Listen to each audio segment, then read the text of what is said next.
penyampaian singkat saya tentang latar belakang Pak Eka, dan hari ini saya pikir kita sangat pantas untuk mendengarkan uh, penyampaian materinya dengan judul yang sama mungkin kalau saya tidak salah dengan bukunya itu, yaitu kearifan lokal dan kecerdasan budaya di dalam penataan ruang. Untuk itu, Pak Eka, dipersilahkan. Nanti kalau kecil, tolong suaranya jangan kencangkan gitu, Pak Eka. Nanti ini memang, karena ini kita masih, organisasi kita masih baru, tentu akan ada ketidaksempurnaan ini. Tapi akan terus kita sempurnakan kekurangan-kekurangan ini. Terima kasih kepada Pak Eka, sudah mempersiapkan materinya. Begitu juga dengan teman-teman. Selamat mendengarkan apa yang disampaikan oleh Pak Eka. Silakan Pak Eka. Penataan ruang ini di dalam apa, silabus mata kuliahnya, itu yang pertama.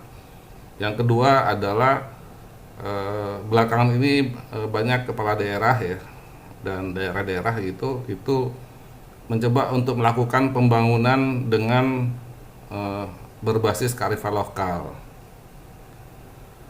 Nah, itu yang kedua. Dan yang ketiga adalah belakangnya juga mencuat isu-isu kearifan lokal yang dibenturkan dengan beberapa program pembangunan ya. Dan hal ini cukup menarik karena kita harus mengetahui dan memahami tentang kearifan lokal itu ya, dan bagaimana kita menggunakan aspek ini di dalam, terutama dalam pekerjaan-pekerjaan penataan ruang. Beberapa hal yang saya coba tanggapi ya, dan saya hanya memantik saja dalam diskusi kita. Saya pernah menyusun buku tentang budaya ruang, kontestasi dan konflik, ini 5 tahun lalu ya. Kemudian setelah pensiun saya diminta untuk melakukan penelitian dan kajian untuk membuat buku terkait dengan kearifan lokal dalam penataan ruang. Dan itu saya lakukan selama setahun, baru selesai tahun lalu lah kurang lebih.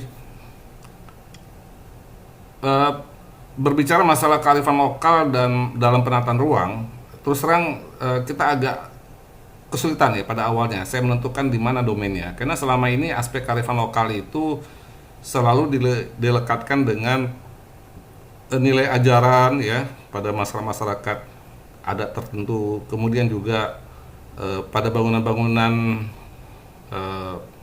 tradisional ya, seperti misalnya rumah gadang atau rumah panjang dan sebagainya, yang mencerminkan suatu kekhasan budaya ya di suatu kelompok masyarakat. Dan sehingga saya sampai pada kesimpulan bahwa untuk konteks penataan ruang ini harus lebih luas gitu, tidak sebatas itu ya, paling tidak dalam lingkup permukiman. Dan itu menjadi dasar dalam kajian tentang kearifan lokal dalam penataan ruang ini. Kita melihat dari pola bermukim terutama ya, seperti contoh misalnya ada masyarakat di Papua, suku Korowai itu dia membangun permukimannya itu di atas pohon misalnya. Kemudian ada yang mengelompok di dalam suatu klaster ya, dan banyak hal lainnya. Dan ini yang akhirnya saya susun di dalam sebuah buku ya, buku kearifan lokal, dan sedang dalam penerbitan oleh Universitas Terbuka. Jadi nanti kalau ingin dapat bukunya mungkin bisa ke Universitas Terbuka.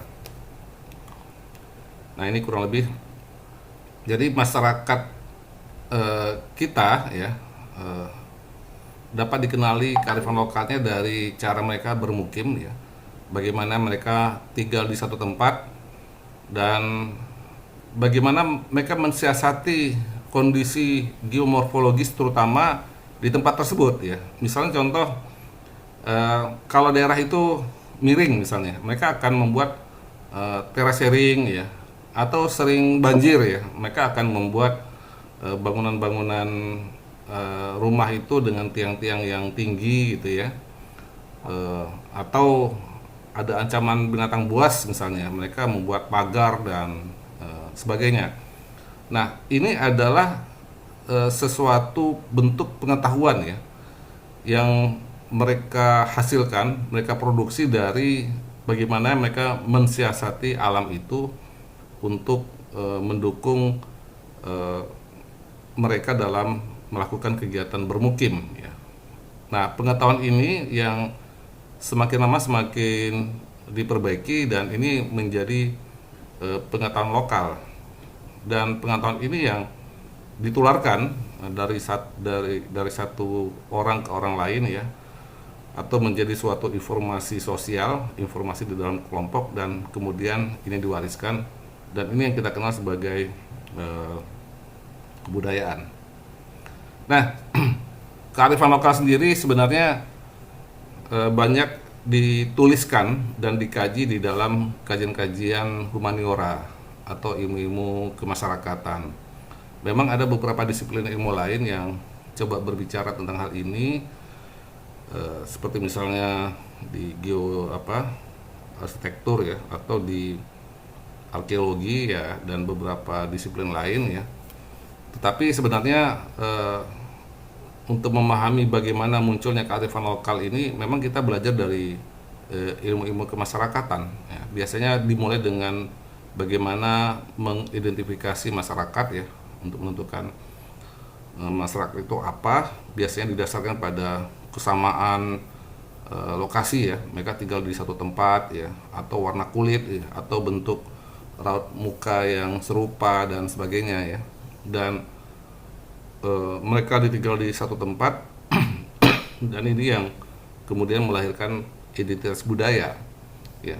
Dan dari identitas budaya ini kita bisa menentukan yang disebut dengan lokalitas ya. Nah, masyarakat di dalam satu lingkungan ini dikaji lebih lanjut ya, dan ada beberapa ahli yang sudah merumuskan ya, seperti Emil Durkheim ya. Dia menyebut adanya lingkungan kemasyarakatan atau sosial milieu ya. Dan ini diterjemahkan oleh sejarawan Russell dan geografer Sauer ya, menjadi geografi budaya. Kemudian ada permintaan dari partisipan, suaranya masih nggak jelas baik atau ya? didekatkan aja. Wah, udah teriak-teriak. Ya, saya coba sekeras mungkin ini. Saya nggak tahu gangguan ini ya. Biasanya bagus ya suara saya, tapi nggak tahu nih gangguan. Ya, suaranya bagus, cuman volume keluar di kita. Sinyalnya kurang keras ya, kurang. Ini saya coba perbaiki. Soundnya, sound sistemnya tuh. Soundnya udah. Nanti kita perbaiki, nggak apa-apa. Ya. Suaranya dulu dikencangin dulu. Iya, gimana ya? Oke, lanjut. Oke. Kemudian saya agak tertarik dengan satu rumusan akhir yang dibuat oleh Eric Hirsch ya, yang menyebut kita pakai ukuran yang disebut dengan lanskap budaya. Lanskap budaya itu adalah suatu gambaran picture view ya, seperti satu potret ya di satu tempat ya, yang menggambarkan tentang lingkungan dan masyarakat yang ada di dalamnya. Nah, itu yang disebut dengan lanskap budaya. Artinya segala informasi yang ingin kita gali ada di dalam lingkup lanskap tersebut gitu loh. Nah, dari kajian-kajian lebih lanjut ya, terus terang memang saya agak kesulitan dalam merumuskan apa itu kearifan lokal ya, dan kecerdasan budaya, karena istilahnya bercampur-campur ya. Ada istilah local wisdom, ada local knowledge, ada apalagi lokal genius ya. Jadi banyak istilah-istilah lokal ini yang lokal konten dan segala macam itu. Tapi dari berbagai rumusan itu saya coba mendefinisikan sendiri tentang istilah itu. Pertama, kearifan lokal itu adalah pengetahuan praktis dalam suatu lanskap budaya.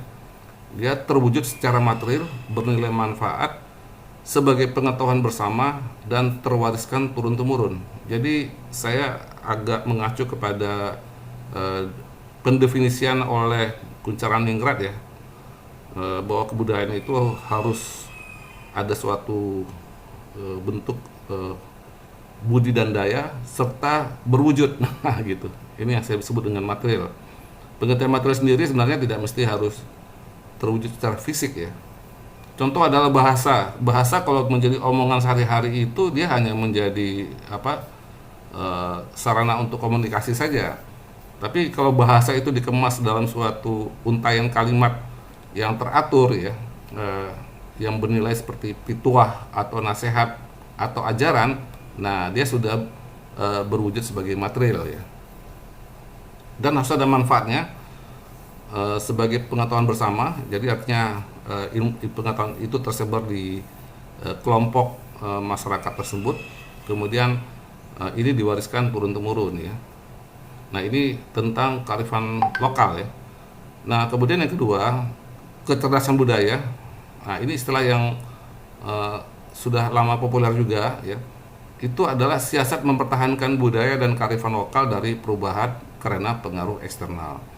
Nah, jadi kita lihat bahwa kelompok masyarakat itu selalu terganggu ya dengan adanya eksternalitas ya, adanya pendatang, adanya orang lain ya, dan itu tidak sulit untuk dihindari karena adanya pergaulan di dalam kehidupan dan sebagainya. Tapi beberapa kelompok masyarakat dia akan mensiasati sehingga mereka bisa mempertahankan budaya yang sudah mereka miliki tanpa adanya pengaruh yang besar ya dari luar.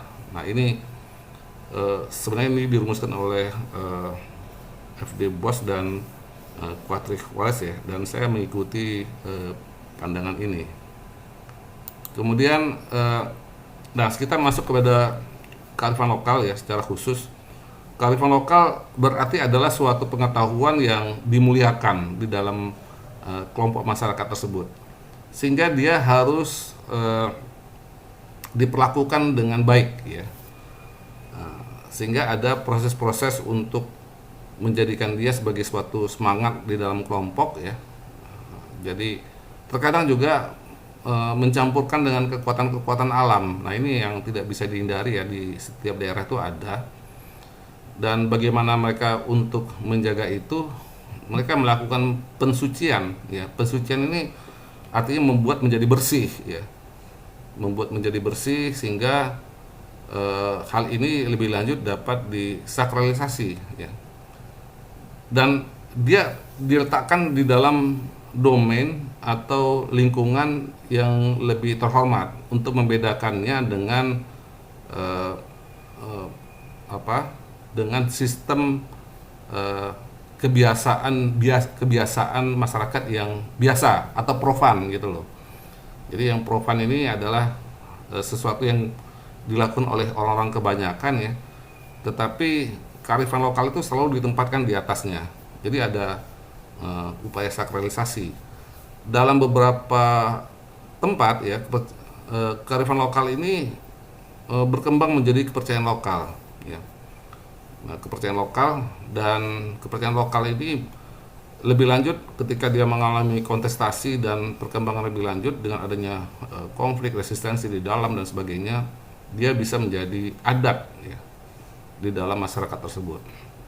Namun di lain pihak juga kepercayaan lokal juga ada pengaruh dari agama-agama besar ya yang masuk ke daerah tersebut ya, seperti ya, agama-agama Islam, Kristen, Hindu, Buddha dan sebagainya. Nah, kepercayaan lokal ini itu memperlakukan agama-agama besar itu dengan sebagai bentuk toleransi ya, terkadang sinkretisme atau penyekutuan ya antara keyakinan lokal dengan agama. Makanya lahirlah sistem kepercayaan lokal. Nah, ini kita temukan di banyak daerah ya, seperti yang sampai sekarang masih ada itu, seperti misalnya di Sunda Wiwitan atau di Kejawen ya. Di Kalimantan tuh ada Keharingan ya. Kalau di Batak itu ada Permalim dan sebagainya gitu ya. Nah, sekarang kalau dalam kondisi sekarang kita datang ke satu tempat dan menemukan ya, ada namanya adat, ada namanya sistem kepercayaan lokal. ketika kita harus menelusuri di mana kearifan lokal itu, kita harus mengupas gitu satu-satu gitu dari adat itu ya, untuk menemukan sampai kepada eh, tingkat kedalaman kearifan lokal. Jadi misalnya ada aturan-aturan yang berlaku ya, dan kenapa itu berlaku ya? Ya kita harus kupas lagi itu dari adat atau sistem kepercayaan lokal itu untuk sampai kepada mendapatkan makna kearifan lokal. Nah ini beberapa hal ya, walaupun bagaimanapun juga ini adalah buatan manusia dan masyarakat ya, yang terus berkembang sampai dengan sekarang ini. Nah, saya dulu pernah melakukan penelitian di Cisarua, Puncak, Bogor ya, dan melihat di dalam bentang geografis itu ada pola bermukim yang berbeda ya. Dan akhirnya saya kenali ada permukiman masyarakat asli dan ada pendatang. Jadi misalnya seperti masyarakat asli ini yang di dalam klaster warna merah ini ya, ini adalah masyarakat asli Cisarua ini. Dan kenapa mereka tinggal bertumpuk-tumpuk di dalam kawasan ini atau lokasi ini ya, itu karena memang ada mungkin aspek kearifan lokal yang telah mereka punyai sejak dulu ya, sehingga mereka cenderung untuk tinggal berkelompok ya, dan mungkin tanpa pagar nih, tanpa pagar, kadang-kadang dinding kamar berbatasan dengan dinding kamar orang lain dan sebagainya, dan semakin lama semakin padat, padahal mereka punya lahan yang cukup luas ya untuk pertanian dan sebagainya. Tetapi sebaliknya kita lihat ada pendatang ya dari Jakarta ya, dari kota-kota besar gitu, yang datang ke tempat tersebut dan mereka memiliki lahan-lahan yang luas ya, dan mendirikan villa ya, atau rumah-rumah wisata dan sebagainya, dan cukup spasius ya. Dan ini adalah perbandingan yang cukup kontras ya, antara kalau kita lihat di puncak itu ya, antara kelompok masyarakat asli ini dengan pendatang ya. Nah, masyarakat pendatang ini suka ya, karena mungkin mereka tidak begitu percaya dengan lingkungannya, mereka bikin pagar yang tinggi ya, kemudian mereka membatasi akses dan sebagainya ya, dan hal ini yang menyebabkan suatu konflik ya di dalam daerah tersebut ya. Nah ini pernah mencuat sampai terjadi pembakaran dan sebagainya pada waktu reformasi dulu ya. Dan sampai sekarang konflik dan kontestasi itu tetap berjalan gitu ya, walaupun mungkin dengan cara yang lebih diam. Nah, permasalahannya adalah masing-masing masyarakat ini itu punya cara untuk melihat hidupnya di dalam ruang. Nah, itu yang saya sebut dengan budaya ruang gitu loh, atau budaya meruang. Kenapa mereka cenderung suka tinggal di tempat ini? Ada budaya ruang yang menuntut mereka untuk ke sana. Termasuk juga masyarakat pendatang ini juga punya budaya ruang. Dan kalau ini bertemu, ini bisa menjadi konflik. Nah, ada beberapa teori yang mendasari itu ya, dan dari Talcott Parsons dan Anthony Giddens gitu ya. Sehingga kita memahami beberapa tindakan-tindakan masyarakat itu yang selama ini mungkin kita melihat kok seperti itu ya, wah ini mereka kok terlalu bertentangan, melawan dan sebagainya. Termasuk yang kondisi sekarang ini ya, saya kira cukup banyak timbul konflik-konflik di dalam masyarakat itu, seperti misalnya ada kegiatan pertambangan di satu tempat ya, mereka melihat wah ini kita selama ini menjaga alam, tapi kenapa kok ada orang yang datang merusak alam misalnya gitu. Nah ini kan ada konflik budaya ruangnya gitu. Di satu pihak masyarakat itu merasa mereka bisa hidup dengan alam ya, dan dengan menjaga alam, karena begitu mereka menjaga alam berarti mereka menjaga kesinambungan sumber daya alam yang menjadi kebutuhan mereka. Tapi ini ada orang yang tiba-tiba ngambil, mengeksploitasi ataupun mengekstraksi dari alam yang sudah ada ya dalam waktu cepat ya, sehingga merusak alam dan sebagainya. Nah ini terjadi konflik ya, dan saya kira isu-isu tentang ini saat ini sangat sangat banyak mencuat di berbagai daerah gitu. Nah dasarnya itu yang saya coba dari fase budaya ruang ini adalah ada pemahaman ya, mereka memahami sebatas yang mereka bisa pahami, mereka menilai dari pemahaman itu dan mereka mensikapi, kemudian mereka melakukan tindakan. Nah tindakan itu juga bentuknya bermacam-macam.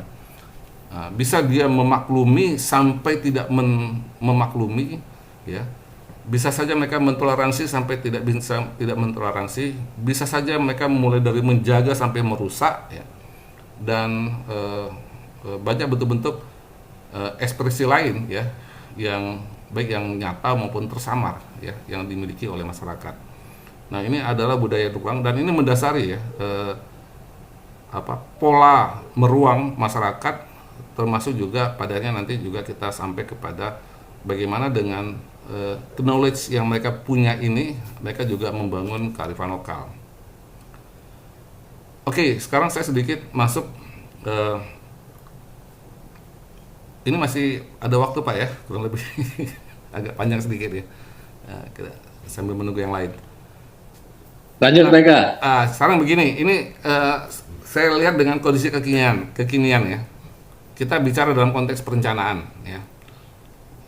Perencanaan tata ruang ya. Perencanaan tata ruang itu ya,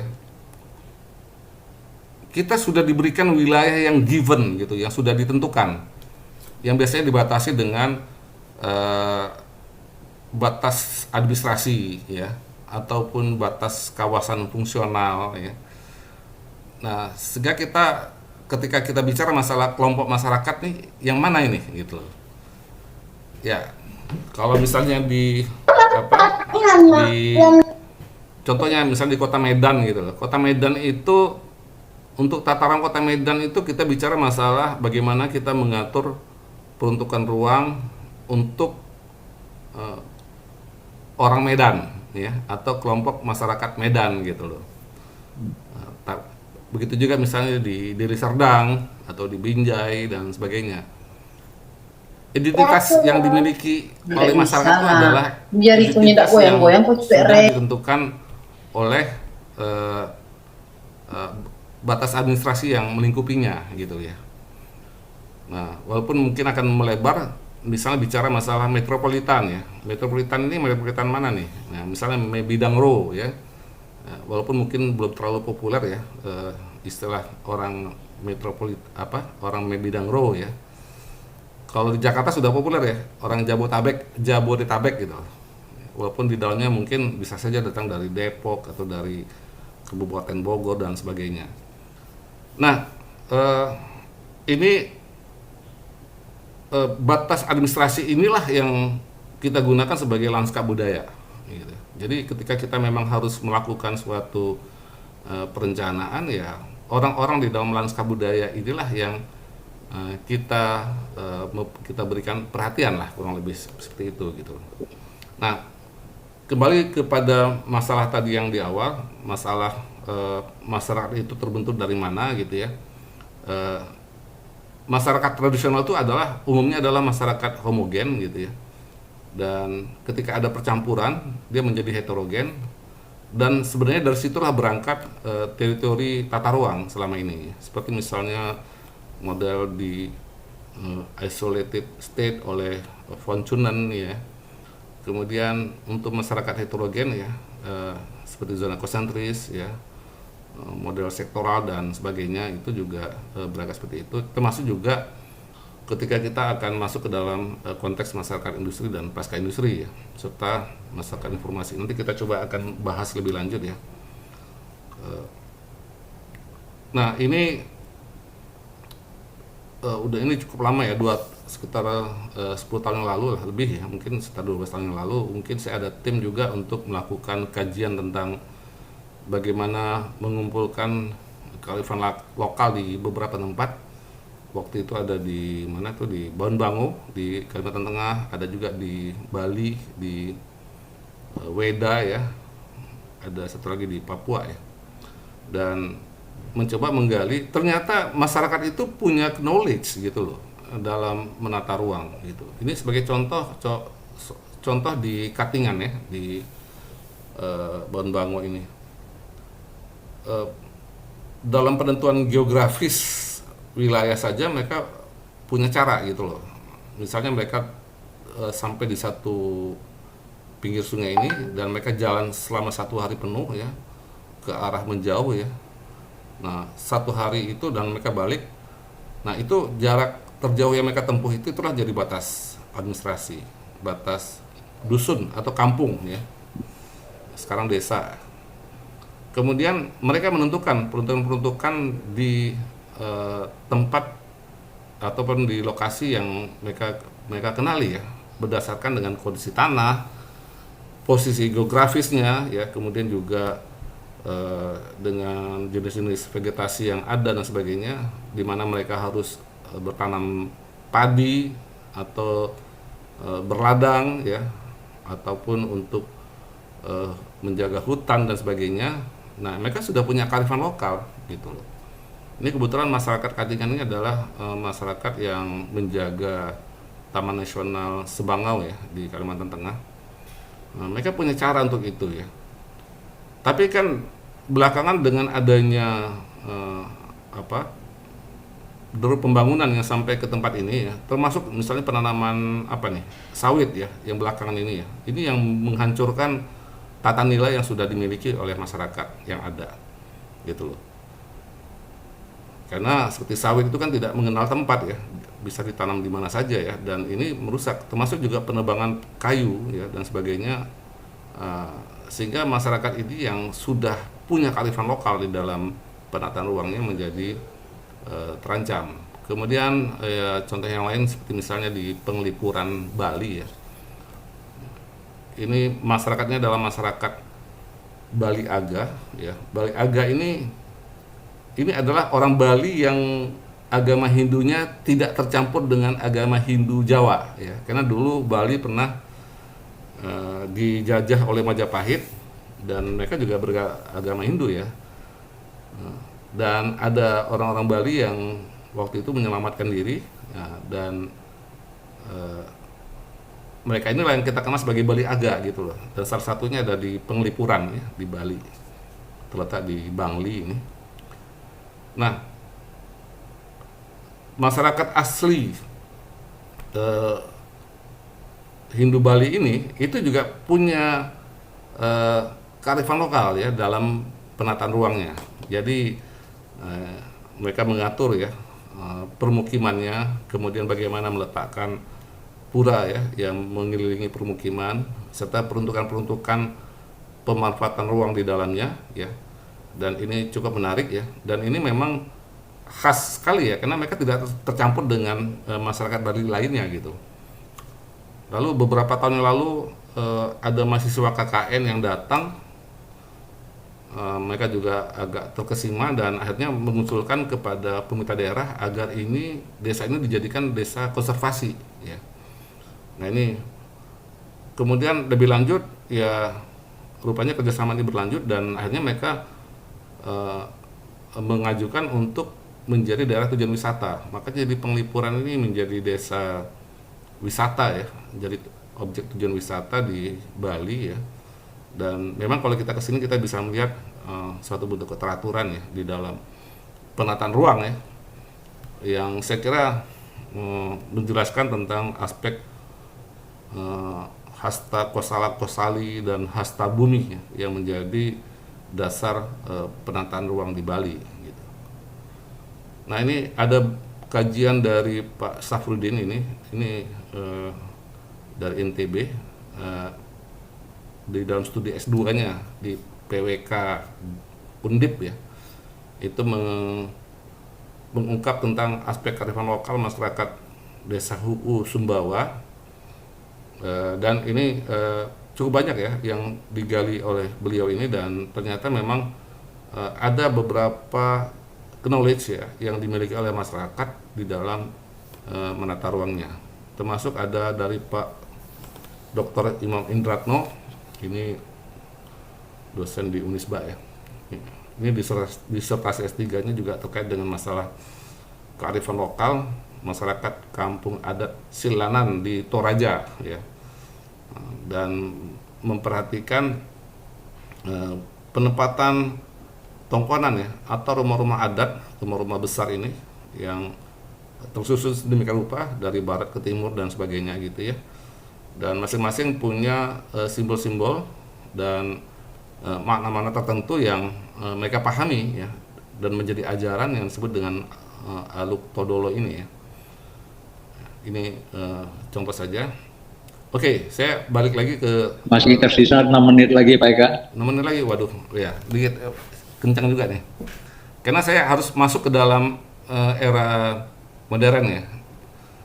Eh, Kalau kita bicaranya masyarakat tradisional, kelihatannya kita akan terlihat terlalu apa ya, Putus, terlalu putus.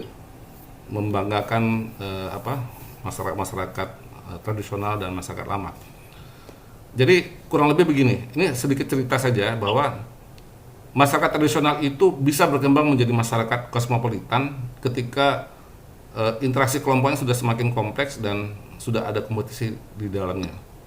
Nah, transisinya itu ya dalam bentuk transformasi dari kondisi sosial ekonomi kepada budaya. Jadi kurang lebih begini, eh, kalau kita lihat masyarakat tradisional itu, mereka tuh boleh katakan tidak punya suatu fungsi yang spesifik ya. Tapi mau nggak mau mereka harus pada akhirnya eh, menspesialisasikan ya aktivitas mereka. Jadi selama ini mungkin semuanya oke, semua menanam sawah, menanam padi di sawah, kemudian juga melakukan kegiatan pertukaran dan sebagainya. Dan itu adalah kemampuan kolektif yang harus mereka miliki. Pada akhirnya mereka harus khusus nih, ya. Karena orang makin banyak, sumber daya alam semakin terbatas, kemudian mereka berangkat menjadi masyarakat yang prakapitalis ya. Ketika mereka melakukan ekspansi terhadap alam ya, gunanya untuk memperluas ketersediaan sumber daya alam itu ya, yang akan mereka gunakan untuk kebutuhan mereka, dan mereka juga sudah memikirkan bagaimana memproduksi itu secara besar-besaran atau mass production. Nah, di sini sudah ada transformasi ini dan itu mempengaruhi pola sosialnya gitu loh. Apalagi ketika mereka masuk ke dalam masyarakat kapitalis. Masuknya masyarakat kapitalis itu ditandai dengan ya, kalau sebelumnya ada hubungan produsen dan konsumen, di masyarakat kapitalis itu ada yang disebut dengan pemodal, ya, pemodal dan konsumen gitu loh. Ketika sudah ada pemodal, ya itu berarti sudah masuk ke dalam era kapitalis. Apalagi pemodal ini ketika dia harus mensiasati usahanya itu harus bekerjasama dengan penguasa dan sebagainya ya, dan struktur sosialnya juga berubah gitu ya. Ketika kita masuk ke dalam era kapitalis, kita mengenal yang namanya kelompok bangsawan dan kelompok rakyat biasa ya, atau kelompok industriawan dan kelompok pemakai ya, dan ada kelas-kelas yang secara otomatis itu terbentuk ya dengan adanya perubahan di dalam mengelola sumber daya alam ini. Jadi dan ini yang kita sebut dengan adanya perilaku ekonomi ya. Jadi orang-orang tuh sudah dilihat sebagai makhluk-makhluk ekonomi, dan ini mempengaruhi formasi sosial. Oke, sedikit kemudian dalam kondisi seperti itu selalu ada perlawanan gitu loh. Jadi kalau kita membaca Henry Lefebvre ya, bahwa di dalam konteks masyarakat kapitalis, ruang itu yang semuanya itu adalah ruang yang dipahami apa adanya ya, menjadi ruang yang diinginkan gitu ya. Nah, biasanya yang diinginkan ini itu pekerjaan para perencana gitu loh. Nah, itu sudah ada suatu permasalahan ya. Apalagi ruang yang diinginkan ini harus membagi semua kepentingan pemodal, kepentingan rakyat biasa, dan kepentingan pelaku-pelaku ekonomi dan sosial lainnya gitu loh. Nah, 2 menit lagi Pak Eka. wah ini oke, nanti bisa di ini. Nah, saya hanya sampai pada satu kondisi ya, itu ada perlawanan ya, dan mereka tidak bisa berharap dari penguasa untuk mencukupi kebutuhannya gitu loh. Nah, akhirnya muncul ya dari kelompok-kelompok yang kecil ya, yang kita sebut dengan neighborhood unit atau kebertetanggaan, bisa dalam bentuk satu RT, satu RW, atau satu kelompok jemaah pengajian dan sebagainya. Itu mereka melakukan usaha-usaha bersama ya untuk mencukupi kebutuhannya. Nah, inisiatif ini ya, ini yang kita sebut dengan inisiatif lokal. Jadi eh, untuk masyarakat yang sudah kosmopolitan, kearifan lokal itu bentuknya adalah inisiatif lokal gitu loh. Nah, ini yang kita lihat dengan bagaimana mereka menyediakan kebutuhan-kebutuhan untuk katakanlah siskambling, kemudian untuk untuk kebutuhan jual beli bahan pokok dan sebagainya. Nah, dan ini menjadi sentra-sentra ekonomi ya, seperti misalnya sentra UMKM dan sebagainya. Mereka saling bertukar di dalam sistem seperti ini. Nah, perilaku masyarakat kapitalis juga yang paling bahaya itu adalah masalah gentrifikasi. Ini kita lihat dalam gambar ini ya, di bawah ini. Ini bagaimana para pemodal itu mendesak orang-orang yang masyarakat asli itu untuk keluar gitu loh. Ya sampai kadang-kadang keluar dari lingkungannya. Ya, inilah kondisi masyarakat kapitalis yang disebut dengan gentrifikasi. Nanti ada bahan-bahan lain nanti yang akan saya coba kalau sempat nanti disampaikan berikutnya ya. Sementara itu dulu dan saya kembalikan kepada Pak Yunisaf. Demikian Pak. Terima kasih, Pak Eka. Aduh, sayang sekali ini. Suaranya betul-betul nggak sempurna sekali. Kita capek juga mendengarnya.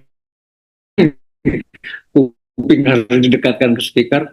Tapi saya inginnya ini mungkin teman-teman semua juga sama dengan saya bahwa apa yang disampaikan oleh Pak Eka itu hilang-hilang timbul ya kadang. Tapi kita kadang-kadang bisa menangkap isinya, tapi kadang-kadang hilang lagi, kecil dan seterusnya. Uh, saya saya merasa bahwa apa yang disampaikan oleh Pak Eka ini penting, penting sekali. Dan kalau memang berkesempatan Pak Eka setuju, suatu saat nanti kita ulang ceritanya Pak Eka dengan speaker yang lebih bagus Pak Eka. Jadi kita sempurna nih mendengarnya. Mohon Ya, maaf ini. Dan saya merasa ini menarik sekali ceritanya mengenai kearifan lokal, kecerdasan budaya, budaya ruang dan konflik budaya, kemudian memproduksi juga menjadi konflik ruang. Dan ini saya mengalami betul di konflik tanah yang dari masyarakat adat ternyata juga terjadi di banyak tempat. Contoh di Sumatera Barat saja ketika menentukan batas nagari antara negari satu dengan negari yang lain itu bisa ribut. Itu juga tentu mereka juga berangkat dari kearifan lokal yang sudah berlangsung lama dan juga kecerdasan budayanya. Uh, di Kalimantan juga demikian. Konflik-konflik batas antara masyarakat adat itu juga berlangsung keras gitu. Dan sulit untuk diselesaikan, apalagi kalau di dalam batas itu ada mineral. Kemarin seperti yang kita lihat itu transmigrasi dan seterusnya itu sebenarnya kita sudah baca kira-kira motifnya ceritanya pasti begini, modus motifnya nanti sama.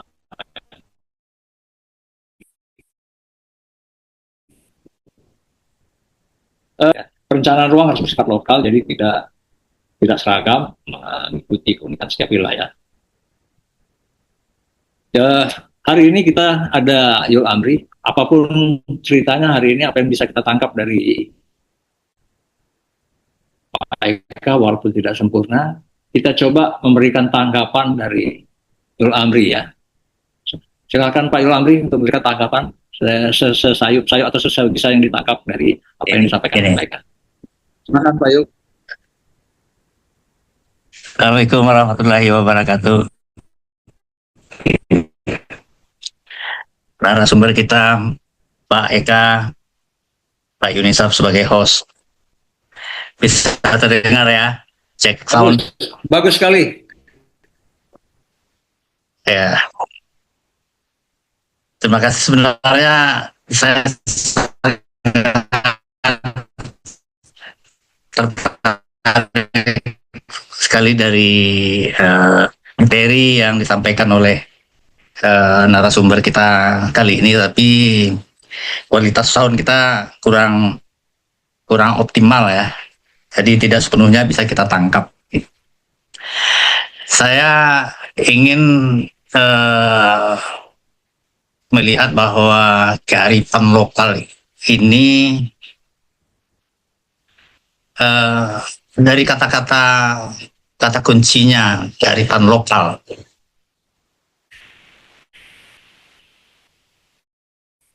Kearifan lokal ya bersifat lokal. Dia akan efektif apabila dia localize. Apabila ada anasir atau komponen-komponen yang tidak bersifat lokal dan itu bersifat dominan, maka kearifan lokal itu tidak lagi efektif. Semisal saja mengenai konsep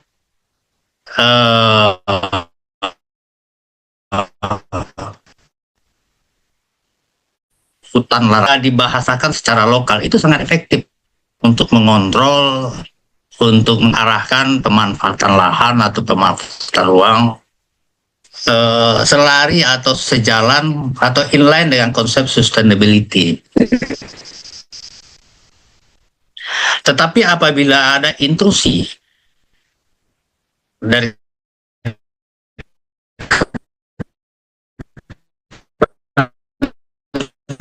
kepentingan yang bersifat dominan, yang tadi disinggung adalah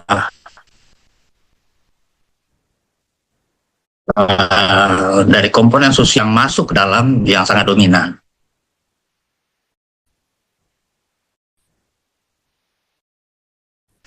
Dan secara formal ke dalam perencanaan tata ruang, karena perencanaan tata ruang itu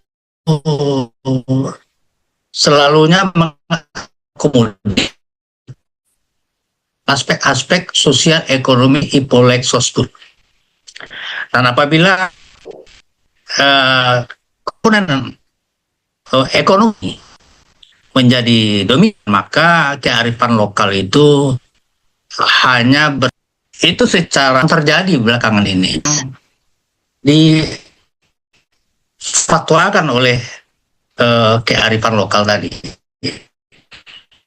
Nah, itu terjadi di Sumatera Barat dan terjadi di mana-mana. Maka kearifan lokal ini, kalau dia mau jadi efektif, harus menjadi fatsun di dalam penataan ruang. Saya setuju tadi dengan kata-kata kawan-kawan tadi bahwa kearifan lokal ini harus menjadi substansi utama dari perencanaan tata ruang. Kalau kita meyakini bahwa kearifan lokal ini itu mempunyai nilai-nilai yang secara akademis patut untuk kita pertahankan dan kita lanjutkan. Walaupun akan ada penguatan-penguatan daripada kearifan lokal itu. Nah, itu yang bisa saya tangkap dari apa yang disampaikan oleh narasumber tadi, bahwa di banyak tempat masyarakat ada kita itu sebenarnya sudah bisa sudah mempunyai modal kearifan lokal dalam penataan ruang ini, baik di tataran makro maupun di tataran mikro. Di Sumatera Barat, di Minangkabau mungkin itu kita ada konsep yang bisa ditawarkan, tetapi konsep kearifan lokal ini tidak pernah, ekstrimnya tidak pernah dielaborasi oleh para akademisi praktisi penataan ruang untuk dibahasakan secara lokal. Dia bicara tentang zonasi, bicara tentang ini, tapi tidak ada bahasa lokal yang pernah mereka sampaikan. Bahwa ini adalah kawasan larangan, ini bahasanya konservasi, tapi intinya substansinya larangan. Kalau rimbo larangan yang kita bahasakan, itu akan lebih efektif daripada bahasa konservasi. Nah, inilah bahwa kita pun menjaga jarak para praktisi para akademisi ini menjaga jarak dengan kearifan lokal. Tidak pernah berbahasa dengan kearifan lokal. Nah, ini mungkin refleksi bagi kita bagaimana kita kembali merevitalisasi kearifan lokal ini betul-betul menjadi membumi dan bisa kita aplikasikan. Walaupun dengan di sana sini perlu kita perbaiki dan kita pertajam. Barangkali itu untuk sementara Pak Yunisaf. Terima kasih atas narasumber memberikan pembekalan kepada kita semua. Mudah-mudahan memperkaya wawasan kita. Terima kasih, saya kembalikan kepada Pak Yunisaf. Terima kasih. Wassalamualaikum warahmatullahi wabarakatuh. Waalaikumsalam warahmatullahi wabarakatuh. Terima kasih tanggapannya Pak Yul-Amri. Ini juga terbuka untuk penanya-penanya yang hadir di room ini. Silahkan saja raise hand, nanti kita coba sampaikan kepada, mudah-mudahan kita jawab satu-satu, bukan kita, Pak Eka bisa menjawabnya. Tapi untuk sementara, Pak Eka saya persilahkan untuk menanggapi tanggapan dari Pak Yul-Amri tadi. Silakan Pak Eka. Baik Pak,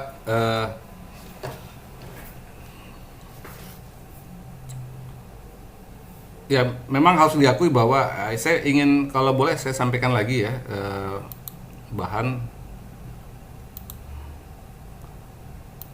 pengaturan tentang kearifan lokal ya. Jadi ini kalau kita baca di berbagai kebijakan yang ada ya, seperti misalnya di Undang-Undang Dasar 45 itu bicara masalah aspek kemajuan kebudayaan. Ada Undang-Undang Pemajuan Kebudayaan, Undang-Undang Cipta Kerja, Undang-Undang Pengelolaan Wilayah Pesisir dan Pulau-Pulau Kecil, dan Undang-Undang Perlindungan Pengelolaan Lingkungan Hidup ya. Serta ada beberapa undang-undang lain di lingkungan Cipta Kerja seperti Undang-Undang Perdagangan ya, itu bicara masalah standar yang harus mengacu pada kearifan lokal ya, dan sebagainya gitu ya. Termasuk Undang-Undang Cagar Budaya dan sebagainya. Nah, dari berbagai kebijakan ini yang jadi masalah justru di Undang-Undang Penataan Ruang itu tidak menyebut tentang kearifan lokal, Pak, gitu. Ini memang cukup menarik ya. Justru di Undang-Undang 26 2007 itu tidak memasukkan, termasuk juga tidak ditambahkan pada waktu di Undang-Undang Cipta Kerja gitu loh. Walaupun kita melihat bahwa ini perlu ya, dan malah menjadi mata kuliah wajib ini di PWK ya. Nah, kemudian kita lihat tadi implementasi yang Bapak sampaikan, karena tidak diatur secara jelas ya, tetapi ada beberapa rencana tata ruang daerah, terutama yang di Bali ya, itu mulai menyebutkan gitu hal-hal yang disebut dengan tabu ya, seperti misalnya kawasan suci ya. Mereka mengidentifikasi seperti misalnya di Buleleng ini mereka bilang ada kawasan suci gunung, danau, campuhan. Campuhan ini pertemuan dua sungai ya, pantai, laut, mata air, dan Catus Pata ya. Kemarin kita sempat memfasilitasi juga untuk membuat keputusan peraturan Gubernur Sumatera Barat untuk pengendalian Danau Singkarak dan Maninjau. Kami juga mencoba untuk memasukkan kawasan sempadan danau itu sebagai kawasan yang dikendalikan gitu loh ya, dengan beberapa pengecualian, seperti misalnya kalau sudah ada bangunan masjid ya di pinggir sungai, yaitu bisa dikecualikan. Termasuk juga ada bangunan-bangunan adat ya, seperti misalnya rumah gadang ya, dan kegiatan dan pemanfaatan di sekitar itu juga jangan digunakan untuk kegiatan lain. Sama dengan pengertian kawasan suci di Bali juga demikian ya. Jadi ada tabu ya, kawasan suci gunung ya, atau kawasan suci pura misalnya gitu ya, artinya di sekitar radius. Kalau pura itu kalau nggak salah 100 meter ya, 100 meter dari pura itu tidak boleh ada kegiatan-kegiatan yang bersifat komersil ya, dan bisa merusak kesucian pura ya. Atau tadi yang kalau di Sumatera Barat saya kira banyak tabu juga ini ya. Ada apa? eh, apa? eh, daerah larangan lah gitu ya, yang dilarang untuk memanfaatkan untuk mandi atau menangkap ikan dan sebagainya.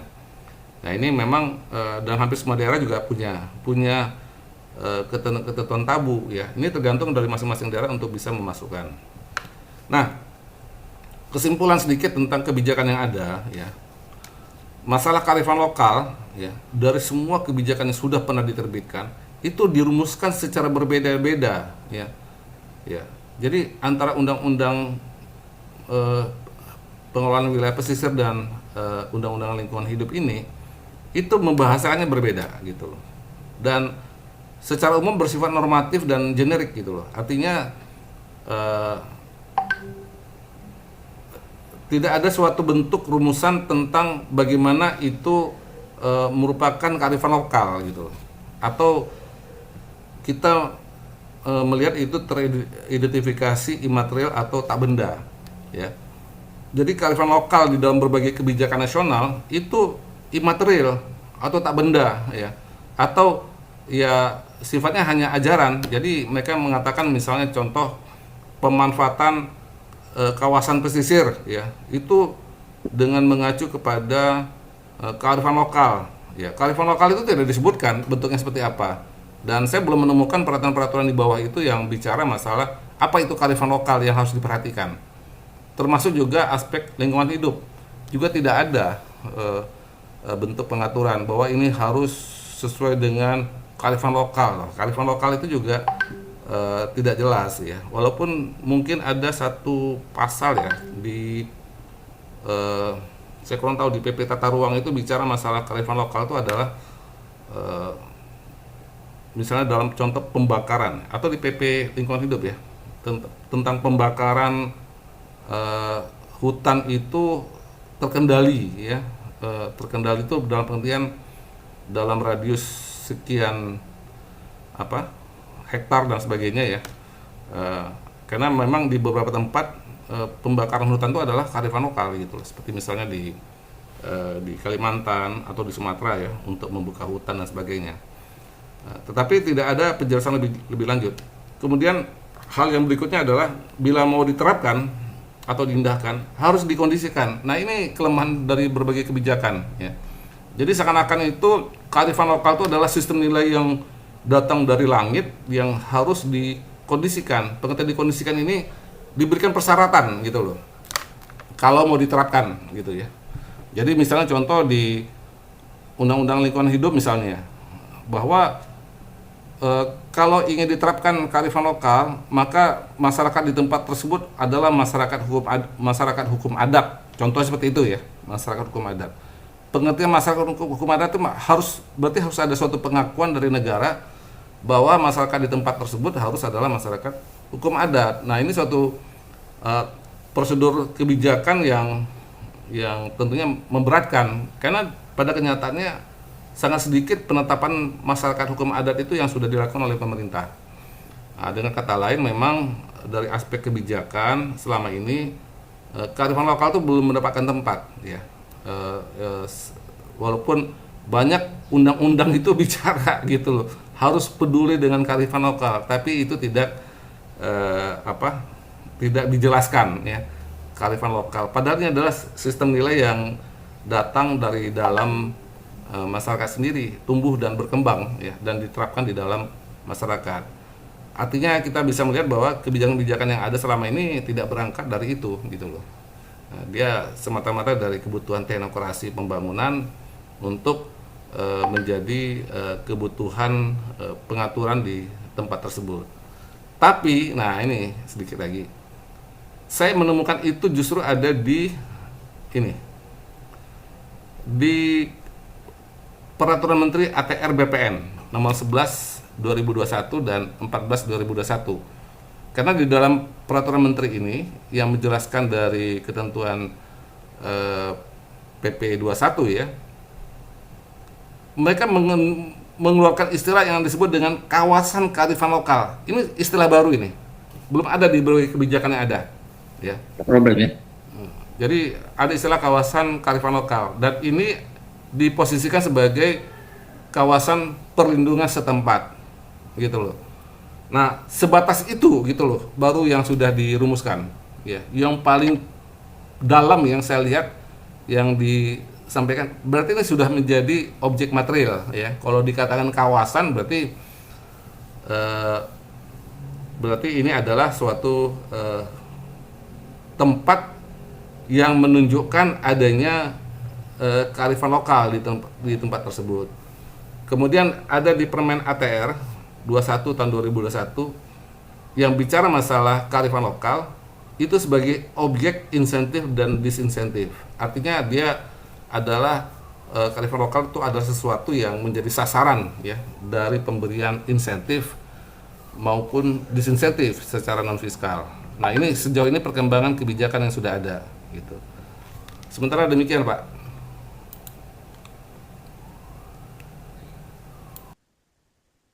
Oke, terima kasih Pak Eka. Ini memang kita tidak sempurna sekali hari ini, tapi minimal kita mendapatkan masukan-masukan atau pengetahuan, walaupun dalam jumlah yang tidak begitu maksimal. Ke depan mungkin kita akan sempurnakan lagi pertemuan kita dalam forum-forum yang lain dengan judul yang berbeda, dengan tema-tema yang baik. Tapi saya penasaran ini Pak Eka, kalau bisa kita daur ulang nih tema ini, tapi nanti kita putar agak jauh lah Pak Eka ya. Nah, karena ini menurut saya penting dan menarik gitu. Adakah yang ingin bertanya? Silakan.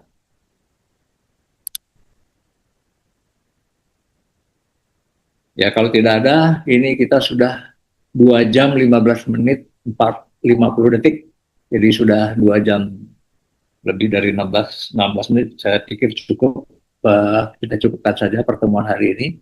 Mohon maaf kepada para yang hadir hari ini bahwa ada beberapa gangguan atau yang tidak bisa kita dengar dengan sempurna, tapi